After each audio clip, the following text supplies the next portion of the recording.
Awas saja, tangkap tangan, tangkap tangan, ini saja Pak, tangkap tangan. Polisi dari Polsek Seberang Ulu 1 Palembang, Jumat dini hari menangkap puluhan remaja dan pelajar di Jalan Kiai Haji Wahid Hashim saat polisi sedang melakukan patroli rutin yang ditingkatkan selama Ramadan. Ketika itulah, para remaja yang akan menyerang kelompok lain itu ditangkap. Dari mereka, polisi menyita puluhan senjata tajam berbagai jenis. Dari remaja yang ditangkap tersebut, 6 orang ditahan dalam sel tahanan untuk memberi efek jera. Mereka yang ditahan karena terbukti membawa senjata tajam. Jadi pada saat mereka persiapan, mereka berkumpul, kita lakukan tindakan untuk membubarkan, menggeledah dan membubarkan. Nah, kemudian pada saat penggeledahan inilah kita dapatkan ada 20 senjata tajam.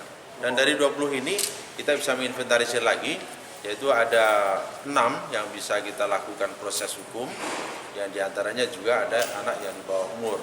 Dan ini kita lakukan tindakan tegas, kita semuanya lakukan penahanan. Dan kemudian juga ada 8 orang yang pada saat pelaksanaan bulan suci Ramadan ini, hari pertama, mereka kita dapatkan, kita tangkap sedang melakukan pesta miras.